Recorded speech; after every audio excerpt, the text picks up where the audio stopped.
That's a good one, I think. Sick bite, yeah. There we go.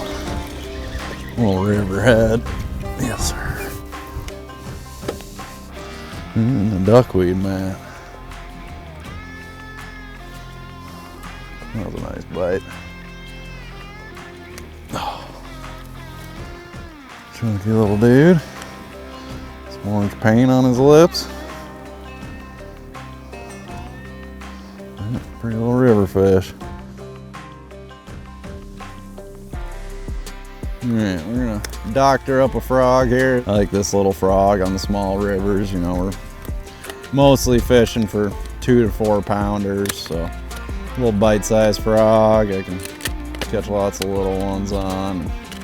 Big ones will still get it too, but for the caliber of fish we're around, it's a good size, 1/2 ounce, cast pretty nice. Start off, I'm gonna paint the orange on it. It's just a spike it worm and chunk paint. Just kind of for my little strike indicator, so I can see when the frog's fully in their mouth.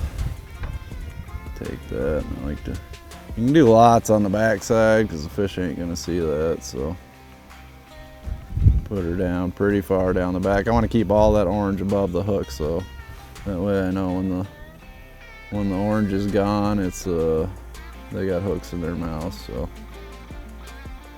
it's gonna take a couple coats too to get it real bright orange.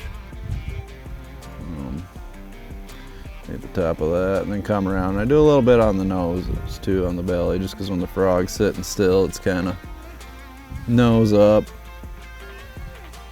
You just kind of want to paint what's going to be out of the water when it's sitting still. This isn't, I'm not doing this for the fish. This is purely for me, so I can see it. Get that nose good all the way around it, and then a good patch on the back of it. This will dry pretty quick in the sun and the wind. Usually do 2 to 3 coats.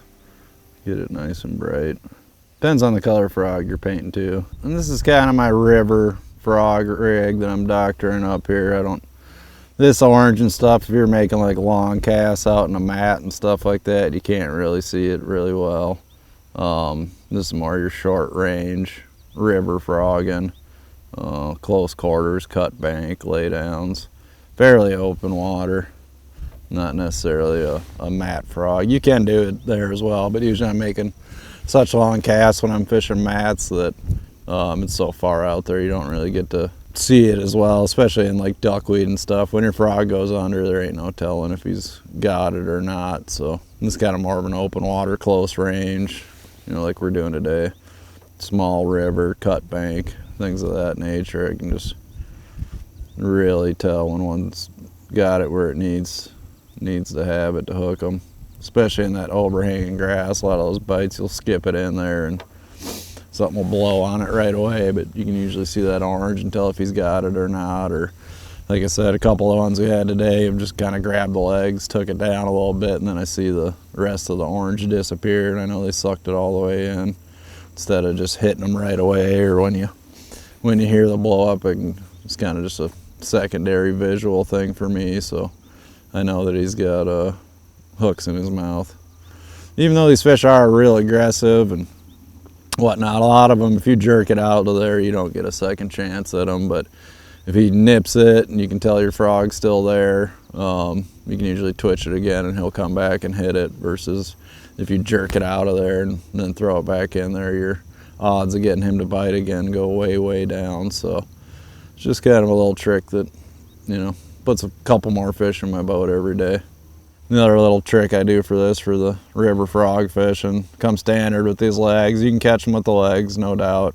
I just like pulling these out, then taking my scissors and cutting a couple holes for slide those toed legs in. I like to leave a little bit of that leg that holds the deal out. It kind of keeps your hook in place and keeps your frog from getting tangled up near as much when you're skipping it in there. So just making a cut down the middle of those and just cutting them off. You gotta be careful you don't cut too much, but then I'll come in here and just kind of waller these holes out a little, make it a little bigger and get that toed leg through there. So you got a decent size hole. We'll make the other side match up. You don't want to take too much. That plastic's soft. You can, a little bit of lubrication, you can slide those legs through there decent. And really, the tighter you can, the smaller the hole that you can still get the legs through, the better. It just holds everything tighter, and you gotta be careful you don't take too much. So, first coat of paint, the hole's wallered out. Take our toad, whack it off right in that little narrow spot, and trim all this down. Gotta make it as small as possible. You don't need a lot of plastic left. The frog's pretty well gonna hold those legs together. Gonna slowly trim her down until you got about as minimal as plastic as you want to get it really small, as small as you can get it without cutting it in half. Just that way it doesn't blow the frog up and hold it when you set the hook. The air can still go out. Push one leg in. You're gonna need to lube this up to get it through, and just take your time with it. If you pull too hard, you can rip the legs. You kind of want to push and pull at the same time. Get her in there, then at this point, add some lubrication, make her slide a little bit, but kind of pushing and pulling at the same time. If you just pull, you have a tendency to rip the legs, but there you go. You got those little bit of frog left where the legs are coming out. Kind of holds that hook in place, and then get your two legs back here, and get that, you know, really makes that prop bait style sound when you chug it along, and that thing's ready to go. Catch you some river bass. All tricked out. A couple little mods, but I think it really increases the performance of the frog and gets you a few more bites at the end of the day.